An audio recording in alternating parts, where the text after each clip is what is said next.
Hello दोस्तों, स्वागत है आप सभी का। तो डियर स्टूडेंट्स, इस वीडियो में हम माध्यमिक शिक्षा बोर्ड राजस्थान अजमेर के लिए जो कक्षा 9 का वार्षिक का सिलेबस है उसमें हम संस्कृत विषय का जो है सिलेबस डिस्कस करेंगे। ये सिलेबस वार्षिक एग्जाम के लिए है।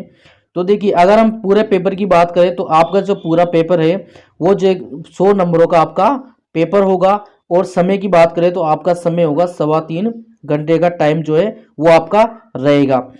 इसके बाद देखिए, हम यहाँ पर बात करें तो देखिए, सबसे पहले आपके अपठित बोधनम यानी कि अपठित वाला जो पार्ट है, जो पार्ट भाग आएगा अपठित का, वो आपका 15 नंबर का रहने वाला है। इसमें देखिए क्या आता है, अपठित काव्यांश, अपठित गद्यांश, इस तरह के।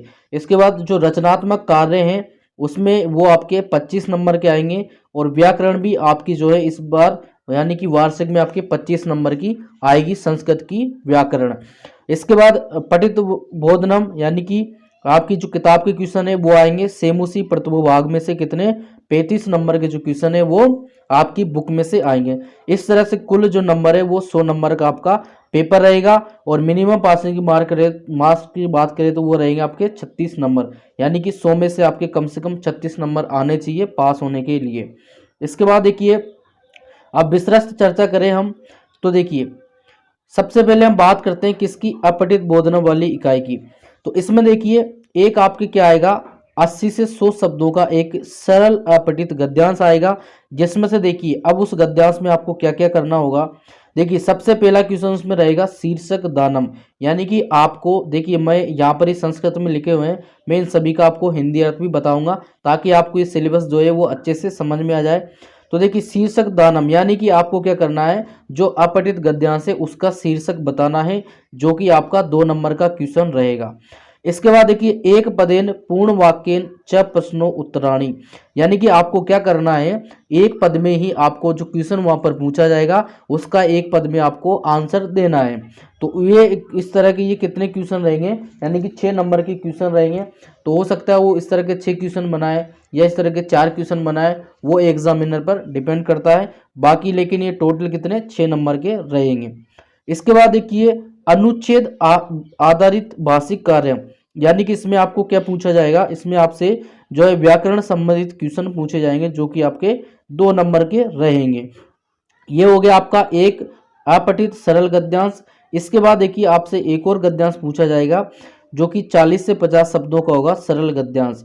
इसमें देखिए क्या होगा, एक पदेन पूर्ण वाक्येन च प्रश्नो उत्तराणी कार्यम। इसमें भी देखिए एक पद में आपको जो है प्रश्न का जो है उत्तर देना है, जो कि 3 नंबर के क्वेश्चन रहेंगे। इसके बाद अनुच्छेद आधारित भाषिक कार्यम, यानी कि जो भी उसमें व्याकरण संबंधित क्वेश्चन पूछा जाएगा उसका ये 2 नंबर का क्वेश्चन रहेगा। इसके बाद देखिए, भाषिक कार्यम इत्येनम अभिप्रेतम अस्ति। इसके बाद देखिए, जो कि यहाँ पर देखिए इसमें क्या पूछा जा रहा है कि आपसे क्या क्या इसमें पूछ सकता है, किसमें, वार्षिक कार्य में। देखिए, वार्षिक कार्य में आपसे क्या क्या पूछा जा सकता है, कृत क्रिया यानी कि कर्ता और क्रिया, वो आपसे इसमें पूछा जा सकता है। इसके बाद कृत क्रिया अनुमिति, ये आपसे पूछी जा सकती है। विशेषण विशेष से आपसे उसमें पूछे जा सकते हैं। और संज्ञा आपसे पूछी जा सकती है, सर्वनाम पूछे जा सकते हैं, और सर्वनाम के स्थान पर संज्ञा का प्रयोग भी आपसे पूछा जा सकता है।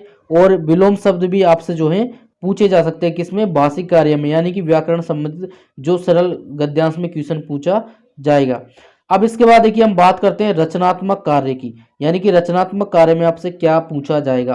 तो देखिए, रचनात्मक कार्य में संकेत आधारित अभिनंदन पत्रम, वरदान पत्रम, निमंत्रण पत्रम और प्राचार्य प्रति प्रार्थना पत्रम, यानी कि इसमें क्या आएगा, एक तो आपका अभिनंदन यानी कि किसी का अभिनंदन आप कर रहे हो वो पत्र, वरदान पत्र, निमंत्रण पत्र, किसी को आप निमंत्रण दे रहे हो, या आपने जो है प्राचार्य यानी कि प्रधानाचार्य को आप जो है किसी भी कार्य के लिए जो है प्रार्थना पत्र दे रहे हो, वो आपका इसमें आएगा, जो कि कितने 5 नंबर का रहेगा। यानी कि कुल मिलाकर आपको बताएं कि एक जो है एप्लीकेशन आपकी आएगी संस्कृत में जो कि 5 नंबर की रहेगी। इसके बाद देखिए, संकेत आधारित वार्तालाप, यानी कि आपको यहाँ पर जो वो संकेत में जैसे भी आपने हाफ ईयरली में दिया, अर्धवार्षिक में दिया होगा, वैसे ही आपसे इस वार्तालाप पूछा जाएगा जो कि अलग से 5 नंबर का रहेगा। इसके बाद देखिए, संकेत आधारित लघु कथा या चित्र वर्णन, यानी कि आपको एक स्टोरी यानी कि आपसे कोई कथा या एक चित्र वर्णन आपसे पूछा जाएगा, जो कि कितने 10 नंबर का रहेगा। यानी कि आपको लघु कथा और चित्र वर्णन आपको जरूर करना है, जो कि आपके 10 नंबर का रहने वाला है। इसके बाद देखिए पाठ्य पुस्तक के 2 श्लोक आपसे पूछे जाएंगे, जो कि आपके कितने 5 नंबर के रहेंगे। तो इस तरह से ये आपका भाषिक कार्य जो है 25 नंबर का आएगा। इसके बाद अब आती है व्याकरण। व्याकरण की बात करें तो व्याकरण में देखिए आपके क्या क्या आएगा। यहाँ पर हम बात करें वाक्यसु अनुच्छेद व संधि कार्यम, यानी कि संधि करने के लिए आएगी। तो संधि में देखिए क्या आएगा, स्वर संधि आपकी आएगी और आपकी आएगी विसर्ग संधि। ये दोनों संधियां जो है आएंगी, और ये होंगी 2 नंबर की स्वर्ग संधि और 2 नंबर की ही विसर्ग संधि रहेगी। इसके बाद देखिए इसके बाद समास आएगा। तो समास में देखिए कौन कौन सा, तत्पुरुष समास, द्विगुण समास, बहुव्रीहि समास, ये आपके रहेंगे। तो ये आपके 2 नंबर के जो है समास के क्वेश्चन आएंगे। इसके बाद देखिए कारक, कारक के यानी कि जो है विभक्ति का प्रयोग किस तरह से यहाँ पर करना है, सप्तमी विभक्ति या प्रथम विभक्ति, तृतीय विभक्ति, तो इस तरह के क्वेश्चन 3 नंबर के क्वेश्चन आएंगे। इसके बाद प्रत्यय की बात करें तो देखिए प्रत्यय संस्कृत में बहुत से प्रत्यय होते हैं, इसमें से आपको केवल तुमुन, कत्वा, लेप, कता, कतवतु, सत्र, सानच, ये जो यहाँ पर लिखे हुए हैं 8-10 जो प्रत्यय हैं, वही उनमें से क्वेश्चन आएगा, जो कि 2 नंबर का क्वेश्चन रहेगा। इसके बाद देखिए क्या आएगा, एक आपका आएगा वाक्यसु धातु रूपाणाम प्रयोग, यानी कि कोई भी वाक्य है या कोई भी धातु है, उसका जो यहाँ पर इस तरह से रूप आपसे पूछे जाएंगे, उसका आपको प्रयोग करना है। तो वो आपका देखिए लकारा, जैसे लट लकार, लोट लकार, लंग लकार, विधि लिंग लकार, ये इसमें से इस तरह के क्वेश्चन आपके 3 नंबर के रहेंगे। और धातु रूपाणी में ये आपसे पूछे जा सकते हैं। इसके बाद आत्मनेपदी, इसमें से भी आपसे पूछे जा सकते हैं, ये आपके रहेंगे 2 नंबर के। इसके बाद देखिए इसके बाद आपसे क्या पूछा जाएगा, वाक्यसु शब्द रूपाणाम प्रयोग। तो यहाँ पर देखिए आपसे क्या पुल्लिंग, अजंता, अकारांता, जैसे बालक है, कवि का है, साधु का है, पितृ धातुवत का है, राजन का है। और इसके बाद स्त्रीलिंग, स्त्रीलिंग में रमावत, मतिवत, नदीवत, ये है। तो इनका आपको क्या शब्द रूप जो है आपको याद करने हैं, जो कि 3 और 1 यानी कि 7 नंबर के आपके रहने वाले हैं। इसके बाद आपके संख्यावाचक शब्द पूछे जाएंगे, जो कि 1 नंबर का क्वेश्चन रहेगा। और सर्वनाम शब्द, ये भी आपका 1 नंबर का क्वेश्चन रहेगा। इसके बाद लास्ट में आपकी आती है किताब पठित बोधनम सेमुसी प्रथम भाग, ये आपकी 35 नंबर की जो है किताब के क्वेश्चन आएंगे। तो यहाँ से देखिए आपको क्या करना है, पाठ्य पुस्तकात गद्यांश से हिंदी भाषायाम अनुवाद 2 से, यानी कि आपको इसमें क्या करना होगा, आपकी किताब से एक जो है संस्कृत में वहाँ पर 2 गद्यांश रहेंगे, उसमें से आपको एक गद्यांश का जो है यहाँ पर आपको क्या करना है, हिंदी अनुवाद करना है, वो आपका 5 नंबर का रहेगा।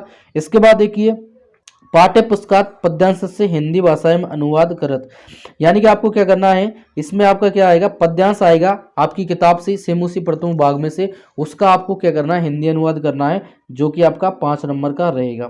इसके बाद देखिए पाठ्य पुस्तकात गद्यांश से संस्कृत व्याख्या करें, यानी कि आपको क्या करनी है, आपकी किताब से ही जो है छोटा सा आपको एक गद्यांश दिया जाएगा, उसकी आपको जो है संस्कृत में व्याख्या करनी है, यह आपकी कितने 5 नंबर की रहेगी। इसके बाद देखिए प्रश्न निर्माण आएंगे, प्रश्न निर्माण के आपके 5 क्वेश्चन आएंगे, जो कि 5 नंबर के रहेंगे। और इसके बाद देखिए कथा क्रम संयोजन, यानी कि आपकी पिछली क्लासों में जो आपने कथाएं पढ़ी है संस्कृत में, उनका कथा क्रम संयोजन आएगा, जो कि आपका 5 नंबर का रहेगा। इसके बाद देखिए संस्कृत माध्यमेन प्रश्नों उत्तराणी, यानी कि अष्टुसु पंच, यानी कि आपको क्या करना है, 8 में से जो है 5 प्रश्नों के उत्तर देने संस्कृत भाषा में, जो कि आपके 10 नंबर के रहेंगे। तो डियर स्टूडेंट्स, इस तरह से जो है आपका ये संस्कृत का सिलेबस है। और मैं समझता हूँ मैंने आपको यहाँ पर सिलेबस की सारी जो बातें हैं वो आपको डिटेल से समझा दी है। तो देखिए किसी भी एग्ज़ाम को देने से पहले हमें उसका जो सिलेबस है वो अच्छे से पता होना चाहिए। और आपके एग्ज़ाम भी जो है नज़दीक आ रहे हैं, तो आप जो है अपनी तैयारी करें। ये हमने जो है सारे विषयों के हम यहाँ पर सिलेबस को डिस्कस करेंगे, और उसके बाद जो है इस सभी विषयों में जो है इंपॉर्टेंट क्वेश्चन को हम यहाँ पर लेकर आएंगे।